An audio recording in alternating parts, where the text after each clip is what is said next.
Commander, do you have a minute? I always make time for my officers. Off the record, I think there's something wrong here. This Saren is looking for records on some kind of galactic extinction, but we can't get backup from the Council? Sorry, Commander. There's writing on the wall here, but someone isn't reading it.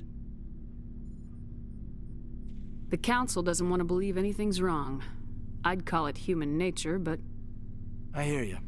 It just seems like a group that's been around as long as the Council should see this coming. I mean, it's funny, we finally get out here, and the final frontier was already settled.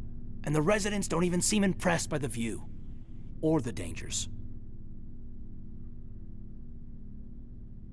Well, well. You're a romantic. Did you sign on for the dream, Malenko?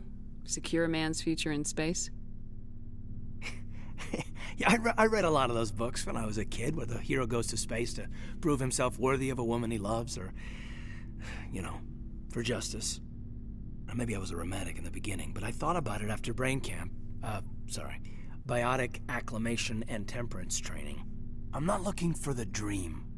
I just want to do some good. See what's out here. Sorry if I got too informal. Protocol wasn't a big focus back in Bot. Tell me about it. Biotic acclimation and temperance didn't last past the airlock. To the kids they hauled in, it was brain camp. Sorry, hauled in is unkind. We were encouraged to commit to an evaluation of our abilities so an understanding of biotics could be compiled. There are worse results of accidental exposure to Element Zero in the womb. Beats the brain tumors some kids grew up with.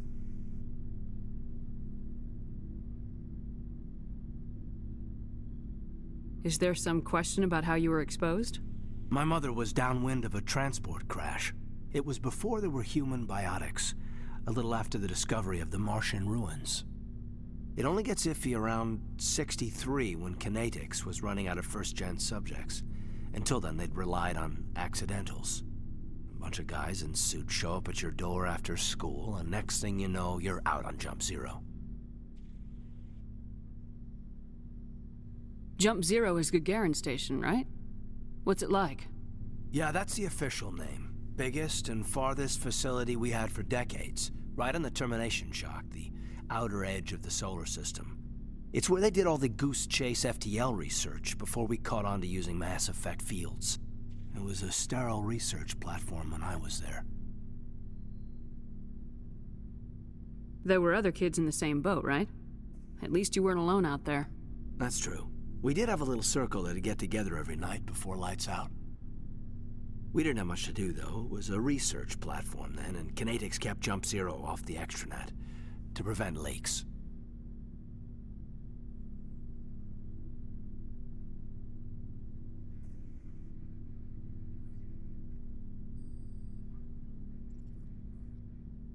Then you must have had plenty of time to get to know each other. Yeah, we'd sit around and bull every night after dinner, play cards or network games. There was this girl named Rana, who had a little circle grow up around her. She was from Turkey. Her family was very rich. But she was smart and charming as hell. Beautiful, but not stuck up about it. Like you, I guess. Ma'am.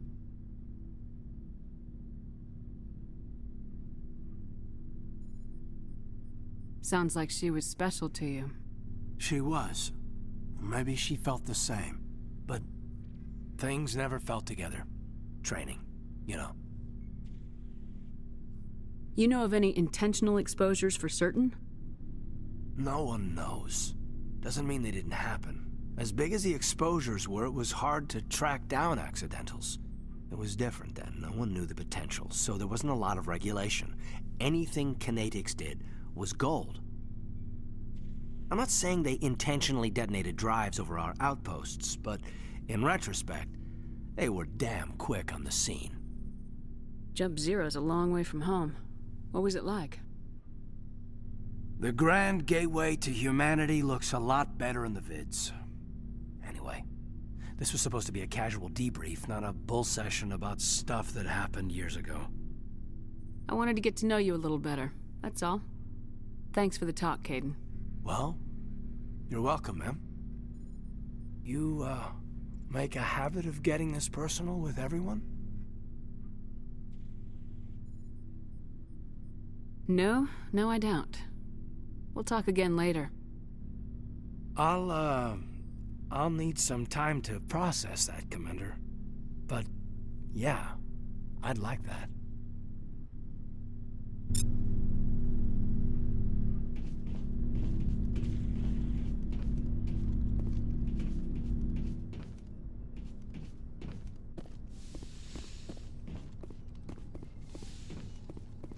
Yes, Commander?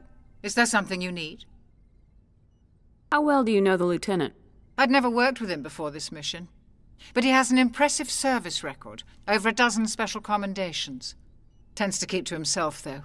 Maybe because of the headaches. It's not easy being an L2.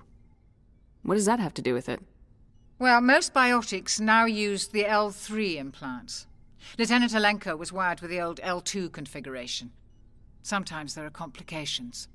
What kind of complications? Severe mental disabilities, insanity, crippling physical pain. There's a long list of horrific side effects. Kaiden's lucky. He just gets migraines. How did you end up serving on an Alliance ship? I enlisted right out of med school. Earth always seemed boring to me. Too safe, too secure. I figured the colonies were teeming with exotic adventure. I wanted to travel the stars, tending the wounds of tough soldiers with piercing eyes and sensitive souls. Turns out military life isn't quite as romantic as I'd imagined. But humanity needs the Alliance if we want to keep expanding through the Traverse, and the Alliance always needs good doctors. So I stayed on to do my part. Ever think you made the wrong choice? Sometimes I think about opening a private practice back on Earth. Or maybe taking a position at one of the new med centers out in the colonies. But there's something special about working on soldiers. If I left the Alliance now, I'd feel like I was abandoning them. I should go. Goodbye, Commander.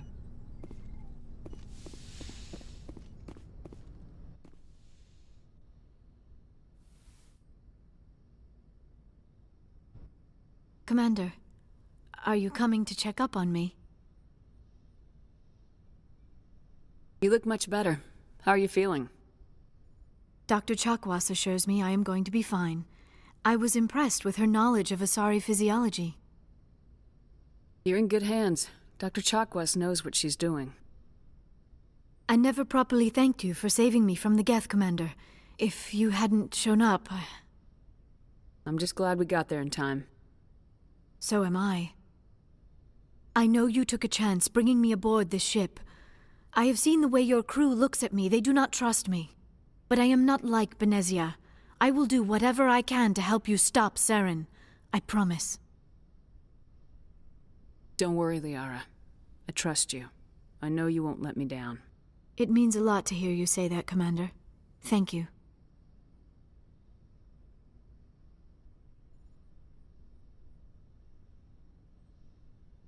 Do you know why Benezia joined up with Saren? I don't understand it. She was always outspoken about the need for the Asari to become more involved in shaping galactic events. Maybe she thought allying herself with Saren would somehow be for the greater good in the long run. At least I hope so. This hurts you, doesn't it? None of this makes any sense to me. I have not spoken to Benezia in many years, but I know her, and this was not like her. Something changed.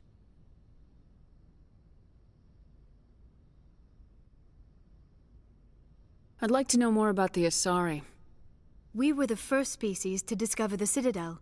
We were instrumental in forming the Council, and we always strive to be the voice of peaceful cooperation in galactic disputes. My people believe we are all part of a single galactic community. Each species contributes something to the greater whole.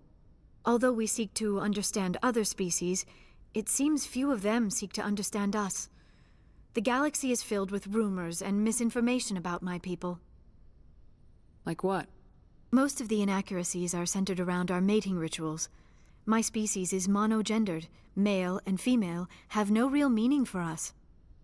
We still require a partner to reproduce. This second parent, however, may be of any species and any gender. I don't understand. Your species can mate with anyone? Mating is not quite the proper term, not as you understand it. Physical contact may or may not be involved, but it is not an essential element of the union. The true connection is mental. Our physiology allows us to meld with other beings. We can touch the very depths of their minds. We explore the genetic memory of their species. We share the most basic elements of their individual and racial identities. We then pass these traits on to our daughters. It is how we learn to grow as a species and how we develop a greater understanding of other races. What happens to your partner after the union? Every relationship is different. Some unions are a single encounter with both parents parting ways afterwards. Others can be more long-term. Sometimes an Asari and her partner will stay together for many decades. Do you know who Matriarch Benezia chose as her partner? She rarely spoke of her partner, though I know my father, if you want to use that term, was another Asari.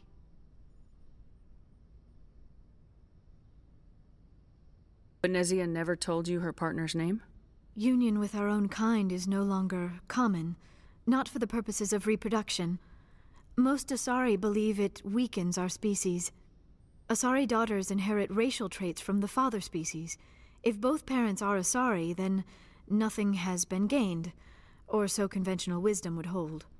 I am what is sometimes called a pureblood, though no Asari would ever be cruel enough to say the word to my face.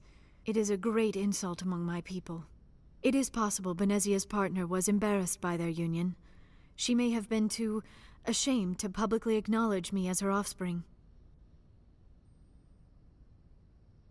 Maybe she wanted to meet you but couldn't. Something could have happened to her. Maybe she passed away.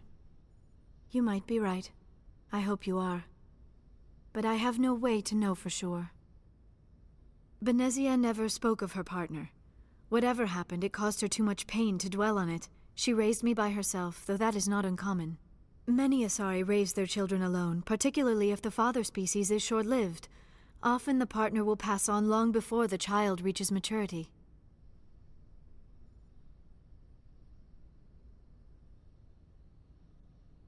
You Asari live for 1,000 years. What happens when your partner dies?